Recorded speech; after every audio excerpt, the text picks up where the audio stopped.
श्रील प्रभुपाद की जय। श्रीमद् भगवद गीता अध्याय 2 श्लोक संख्या 25। अव्यक्तो अयम अचिन्त्यो अयम अविकार्यो अयम उच्यते तस्मात् एव विदित्वा एनं नानुशोचितुम् अर्हसि। ये श्लोक सुबह के क्लास में हो चुका है, तो तात्पर्य ज़्यादा बड़ा नहीं करेंगे। शब्दार्थ और अनुवाद बाय हिज डिवाइन ग्रेस ऐसी भक्तिवेदांत स्वामी श्रील प्रभुपाद की जय।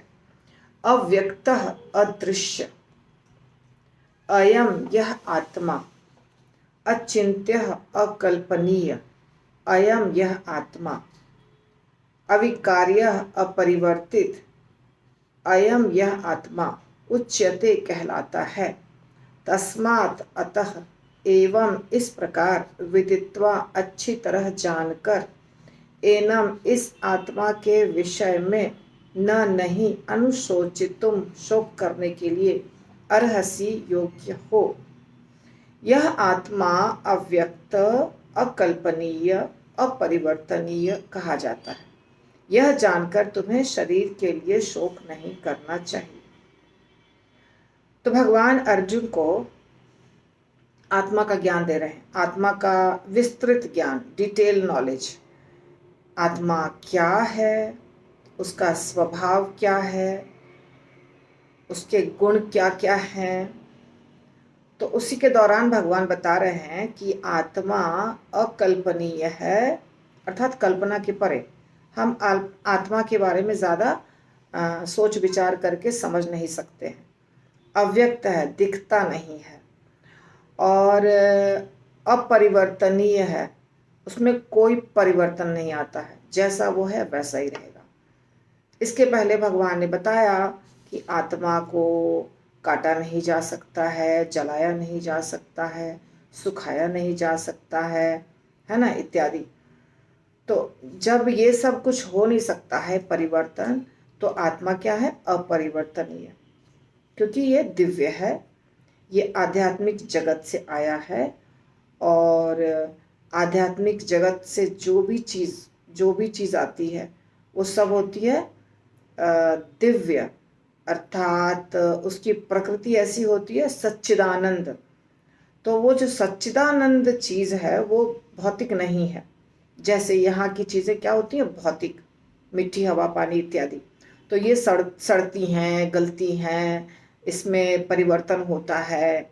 कभी आपको टूट टूट के टुकड़े टुकड़े में दिखाई देगा, कभी थोड़ा जोड़ के इकट्ठे हो जाएगा। तो ये सब परिवर्तन होता है। आत्मा में कोई परिवर्तन नहीं होता है, ठीक है। ये अपरिवर्तनीय है, अकल्पनीय है, क्योंकि कल्पना के परे है। हम कल्पना नहीं कर सकते आत्मा कैसा है, दिव्य चीज़ है ये। हमारा शरीर भौतिक है, हमारा दिमाग भौतिक है, हमारा शरीर दिमाग सब कुछ बहुत सूक्ष्म है, भौतिक है, इसलिए इसको हम नहीं समझ सकते। तो इसके बारे में डिटेल में अगर आपको जानना हो तो कृपा करके आप सुबह वाला वीडियो देख लीजिए जो लाइव में देती हूँ।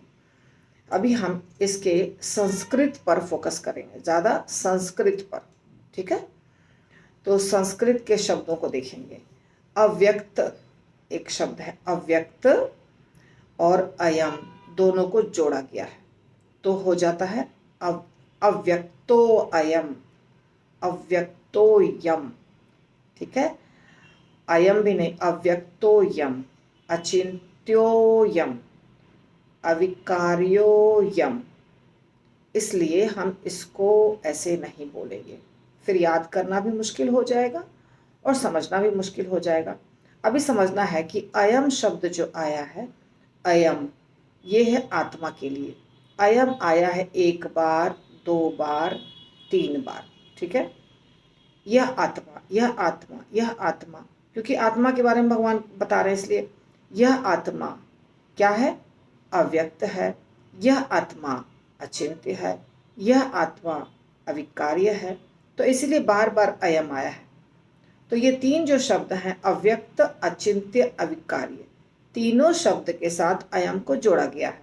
तो 3 बार अयम आता है और 3 शब्दों के साथ जुड़ता है और हर एक शब्द के साथ उसका प्रोनाउंसिएशन अलग हो जाता है। अव्यक्त अयम बन जाता है अव्यक्तोयम, अचिंत्य अयम बन जाता है अचिंत्योयम, अविकार्य अयम बन जाता है अविकार्योयम। तो ये हम करके ऐसा करके इसको विच्छेद कर देंगे। पहला जो लाइन है इसमें एक ही शब्द है, पूरा लाइन एक शब्द है। देख लीजिए आप अपने भगवत गीता में पूरा लाइन, अर्थात 1 2 3 4 5 6 7 शब्दों को जोड़ दिया गया है, जिसको कहते हैं संधि करना। संस्कृत में इसको कहते हैं संधि यानी जोड़ना। तो 7 शब्दों को जोड़कर एक शब्द बन गया है। हम इन सबको तोड़ देंगे यानी विच्छेद कर देंगे, जो आपके बुक में भी लिखा हुआ है।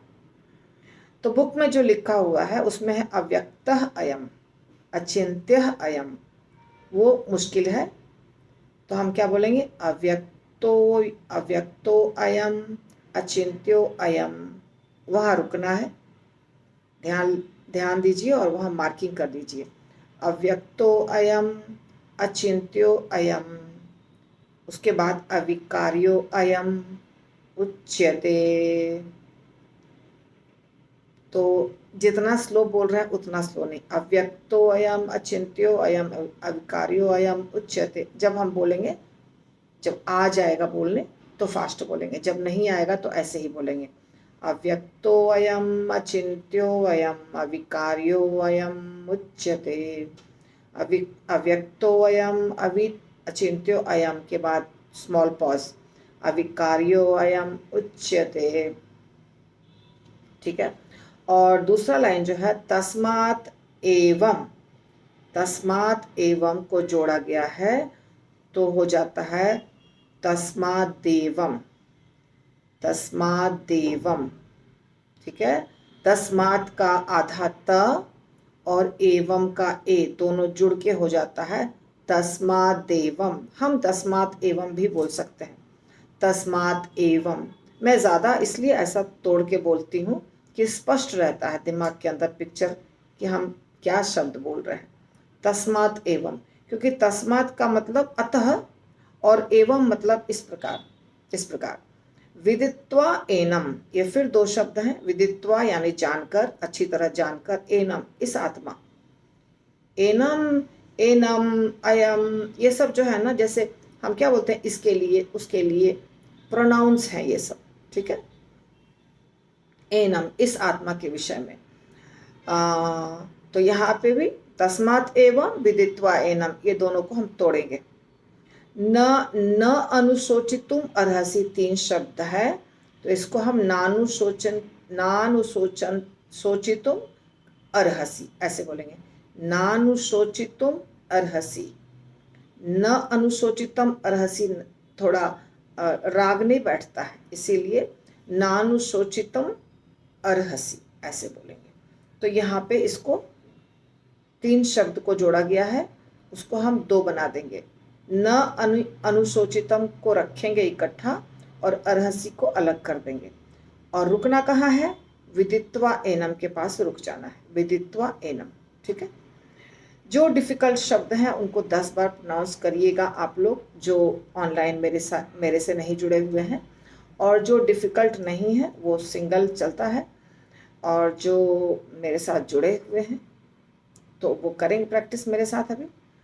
तो कौन कौन सा डिफ़िकल्ट शब्द है? अव्यक्त, आप प्रैक्टिस करिएगा।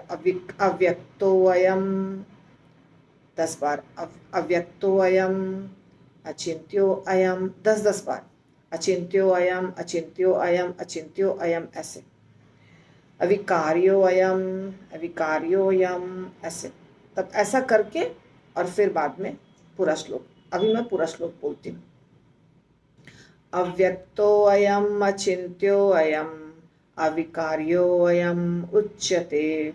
तस्मात् एवं विदित्वा एनम नानुशोचितुम अर्हसि। अव्यक्तोऽयम् अचिन्त्योऽयम् अविकार्योऽयम् उच्यते तस्मात् एव विदित्वा एनं नानुशोचितुम् अर्हसि। हरि बोल।